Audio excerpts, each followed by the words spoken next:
दोस्तों, तुलसी विवाह की वीडियो मेरे पास थी, तो मैं सोची कि तुलसी विवाह वीडियो की ब्लॉग आप लोगों के साथ शेयर कर दूं। जैसा कि आप वीडियो में देख रहे हैं, सबसे पहले हम पूजा की तैयारी करते हैं और लाल कपड़ा या पीला कपड़ा जो लकड़ी का पट्टा होता है उस पर हम बिछा देते हैं। उसके बाद आप चावल, इसमें तो एकादशी का दिन है, देवउठनी एकादशी का दिन है, तो चावल का प्रयोग नहीं होता है।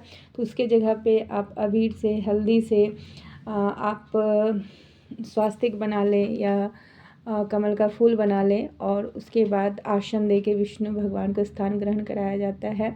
और उसमें आप संकल्प के रूप में हाथों में फूल ले लें और तिल ले लें चावल के प्लेस पे और गंगा जल, और उसे संकल्प किया जाता है।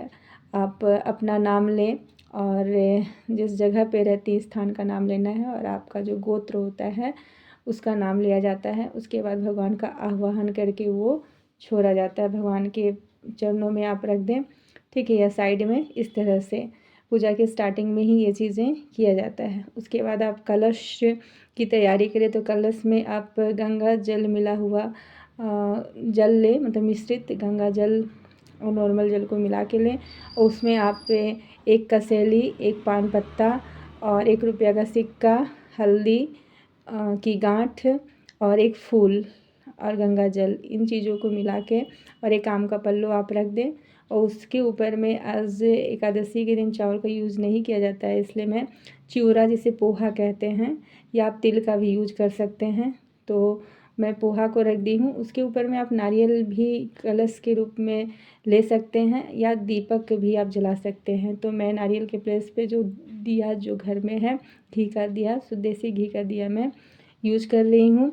उसके बाद दोस्तों, जैसा कि आप देख रहे हैं, विष्णु भगवान की पूजा और तुलसी माँ की पूजा करने से पहले सबसे पहले गौरी गणेश, एक सुपारी है उसको मैं गणेश भगवान के रूप में ली हूँ और एक हल्दी, उसे गौरी मैया, और सबसे पहले गौरी गणेश का मैं पूजा कर ली हूँ। उसके बाद विष्णु भगवान की मैं पूजा की हूँ। जैसे उनका आज विवाह है तो उन्हें हल्दी लगाना और उसके बाद फिर चंदन का टीका करना और फिर अबीर गुलाल लगाना, ये सारी चीज़ें, और फिर फूल चढ़ाना और उसके बाद तैयार नए वस्त्र देना, माला पहनाना, जो भी है, तुलसी मैया को नई चुनरी देना। उसके बाद उनका सारा श्रृंगार करने के बाद दोस्तों उन्हें हम जयमाला करवाते हैं। जैसे कि जयमाला विष्णु भगवान को छुआ के तुलसी माता को पहनाया जाता है, फिर तुलसी माता को छुआ के विष्णु भगवान को, इस तरह जयमाला हो जाता है। उसके बाद फिर उन लोगों का मुँह मीठा, पेड़ा मिठाई से करा सकते हैं थोड़ा सा। और बतासा भी तुलसी माँ को बहुत प्रिय है, लक्ष्मी माता का रूप माना जाता है तुलसी माता को, तो उन्हें बतासा भी आप चढ़ाएं। फल, जो भी मौसमी फल आपके पास उपलब्ध हो आपकी क्षमता के अनुसार वो चढ़ाएं। और उसके बाद श्रृंगार की वस्तुएं तुलसी माता को चढ़ाई जाती है, साड़ी भी चढ़ाया जाता है और उन्हें आप मेहंदी भी लगा सकते हैं। तो इस तरह जयमाला कराएं और उन्हें श्रृंगार की चीज़ें चढ़ाएं। उसके बाद उनका गठबंधन भी इस तरह से हम करते हैं, 3 बार या 5 बार या 7 बार विष्णु भगवान और तुलसी माता को गठबंधन इस तरह से घुमा के किया जाता है। फिर मौली का पूरा धागा 7 बार 3 बार घुमाने के बाद वहीं छोड़ दिया जाता है। और ये दोस्तों, जैसे कि विवाह होता है ना, तो उसमें बंधन करते समय जो होता है, तो उसमें एक पान का पत्ता, एक कसेली, एक फूल और कुछ रुपए और मिठाई लाल कपड़ा में करके मैं वहाँ पे रख दी हूँ, गठबंधन के समय में जो रखा जाता है। उसके बाद इस तरह से सिंदूर एक सिक्के में लेके सिंदूर को विष्णु भगवान को छुआ के और तुलसी माता में हम थोड़ा सा छुआ देंगे। उसके बाद वो तुलसी माता की जड़ों में हम रख देंगे। और फिर हम कैसे फेरे लगवाएंगे, तो कोई भी आप नारियल फल ले लें, सेव फल ले लें और मानसिक फेरे आप लगवा दें और केले को या कोई फल को 7 बार इस तरह से आप घुमा दें, तो इस तरह से फेरे भी हो जाएंगे, ठीक है। और मैं बतासा भूल गई थी तो अभी चढ़ा रही हूँ।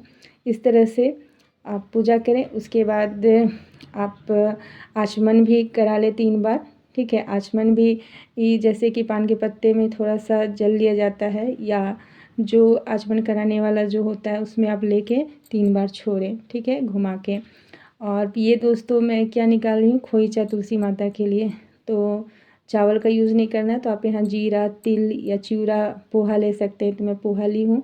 इसमें हल्दी की गांठें हैं, पैसे हैं, बतासा है और चिवड़ा 5 बार डाली हूँ। दूब मिले आपको तो दूब वाला जो घास होता है वो भी आप इसमें डाल सकते हैं।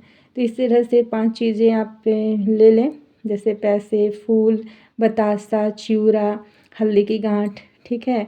और उसके बाद खोइचा, वहाँ पे आपको तुलसी माता को छुआ के जो पौधा है और वहाँ बगल में रख देना है। उसके बाद आपको गणेश भगवान की सबसे पहले आरती करें, फिर गौरी मैया की आरती करें और उसके बाद विष्णु भगवान की आरती करें और उसके बाद फिर आप तुलसी मैया की आरती करें। तो इस तरह से दोस्तों वो मेरा बेटा है जो घंटी लेके इसमें आप जितना ज़्यादा ध्वनि करें, दिया जला सकें और विष्णु भगवान का गुणगान करें।